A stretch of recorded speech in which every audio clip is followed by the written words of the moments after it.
Halo semua, perkenalkan nama saya Rukmote, mahasiswa Universitas Kristen Indonesia, Fakultas Ekonomi dan Bisnis, Program Studi S1 Manajemen tahun 2018. Di video kali ini berisi tentang mata kuliah Pengantar Ekonomi Mikro dengan dosen pengampu Bapak Dr. Posman. Saya akan menjelaskan tentang metodologi ilmu ekonomi. Ilmu ekonomi adalah ilmu yang mempelajari tingkah laku manusia untuk mendapatkan dan mengelola sumber daya yang terbatas. Ilmu ini muncul karena manusia memiliki kebutuhan dan keinginan yang tidak terbatas, tetapi sumber daya yang tersedia untuk memenuhinya terbatas. Dalam menjalankan tugas keilmuannya, ekonomi sering membandingkan dunia nyata dengan dunia ideal. Ketika mengamati kondisi nyata, pendekatan yang dilakukan adalah ekonomi positif. Pernyataan positif menerangkan tentang hal-hal yang akan terjadi dalam ekonomi. Oleh karena itu, kebenaran pertanyaan tersebut dapat dilihat dengan membandingkan isi pernyataan itu dengan peristiwa yang sebenarnya terjadi. Misalnya, ketika pemerintah memutuskan untuk melindungi industri mobil dalam negeri dengan penetapan tarif yang sangat tinggi, pemberian hak monopoli, dan pembebasan pajak, para ekonomi dapat melihat dampak positif dan negatifnya terhadap konsumen dalam negeri. Penerimaan pemerintah dan efisiensi industri mobil. Dalam membuat analisis tersebut, ekonomi tidak boleh mengambil sikap memihak.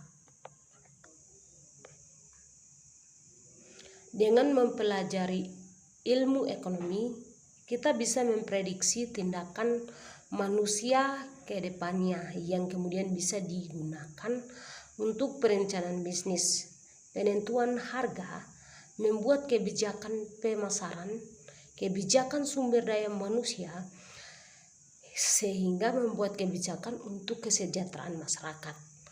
Manfaat daripada ilmu ekonomi adalah memberikan masukan untuk mengambil keputusan terhadap tindakan ekonomi, membantu dalam memahami pola perilaku ekonomi masyarakat, membantu mengambil keputusan dalam prioritas kebutuhan yang diinginkan dipenuhi, membantu memberikan pengertian pada potensi dan keterbatasan sebuah kebijakan ekonomi, meningkatkan kepekaan manusia pada masalah ekonomi dan global.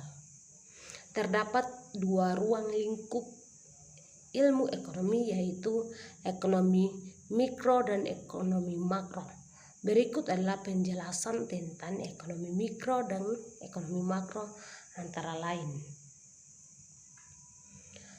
Yang pertama, ekonomi mikro atau microeconomics.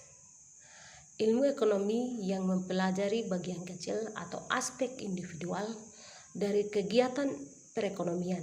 Analisis ekonomi mikro menggunakan analisis konsumen atau dalam menggunakan pendapatannya, dan produsen atau dalam menawarkan barangnya dalam pasar. Ekonomi mikro juga disebut sebagai teori harga karena inti dari ekonomi mikro adalah penentuan harga. Yang kedua, ekonomi makro atau macroeconomics. Ilmu ekonomi makro mempelajari keseluruhan perilaku ekonomi yang berkaitan dengan penggunaan faktor produksi yang tersedia secara efisien demi mencapai kemakmuran masyarakat yang maksimal. Ekonomi makro dikenal juga sebagai teori pendapatan karena inti ekonomi makro adalah penentuan tingkat kegiatan ekonomi yang diukur dengan pendapatan. di mana kegiatannya yaitu produksi. Produksi adalah kegiatan yang bertujuan untuk menghasilkan atau menambah nilai guna dari barang dan jasa. Contohnya, ketika penjual tas mengubah kain menjadi tas buatannya, penjual tas tersebut melakukan kegiatan produksi karena menghasilkan barang dan jasa.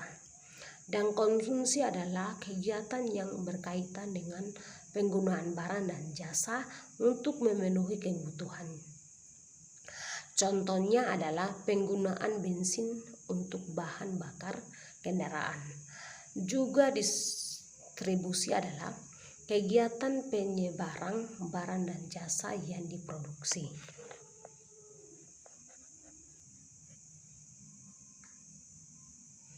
Berdasarkan teori ekonomi, disusun model ekonomi yang merupakan pernyataan formal sebuah teori. Model ekonomi dapat diprediksi secara verbal atau penggunaan kata-kata, diagramatis, dan matematis. Model yang baik tidak harus sulit, yang hanya dimengerti oleh para doktor atau guru besar ekonomi. Model yang baik dilihat dari variabel yang digunakan. Variabel adalah ukuran yang nilainya dapat berubah dari waktu ke waktu dan dari observasi ke observasi. Dalam memilih variabel-variabel untuk model, kita harus memperhatikan prinsip outcome ratio, yaitu detail-detail yang tidak relevan sebaiknya dikeluarkan dari model. Contohnya, model ekonomi yang baik adalah model siklus lingkaran kegiatan ekonomi. Model ini penjelasan bahwa kesibukan pabrik-pabrik, antrian panjang pekerjaan, dan aktivitas ekonomi di dunia nyata sebenarnya hanya merupakan proses pertukaran sumber daya yang dimiliki masyarakat atau rumah tangga dengan yang dimiliki sektor perusahaan atau dunia usaha.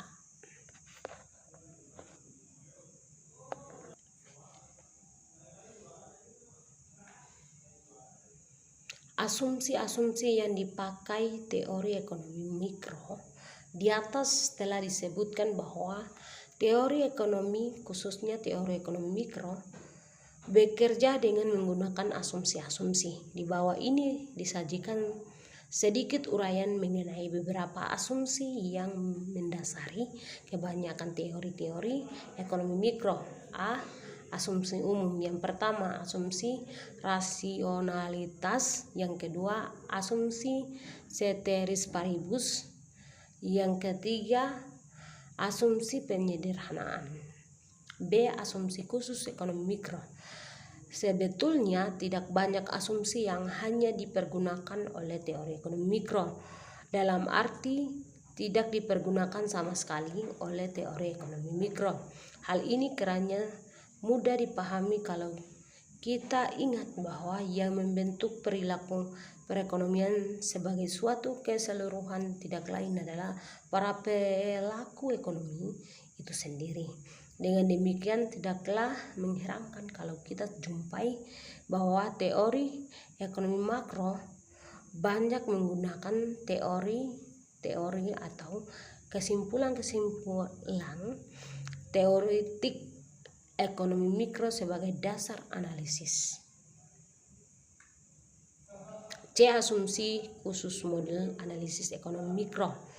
Di samping menggunakan asumsi umum, teori ekonomi dan asumsi-asumsi khusus teori ekonomi mikro seperti yang telah diuraikan di atas, kita juga menggunakan asumsi-asumsi yang lebih khusus lagi, yaitu asumsi-asumsi yang hanya dipergunakan dalam model-model analisis tertentu. Asumsi-asumsi ini akan diuraikan pada waktu teori-teori atau model-model analisis bersangkutan kita bahas. Sebetulnya tidak banyak asumsi yang hanya dipergunakan oleh teori ekonomi mikro, dalam arti tidak dipergunakan sama sekali oleh teori ekonomi makro. Hal ini kiranya mudah dipahami kalau kita ingat bahwa yang membentuk perilaku perekonomian sebagai suatu keseluruhan tidak lain adalah perilaku para pelaku ekonomi itu sendiri. Dengan demikian tidaklah mengherankan kalau kita jumpai bahwa teori ekonomi makro banyak menggunakan teori-teori atau kesimpulan-kesimpulan teoretik ekonomi mikro sebagai dasar analisisnya.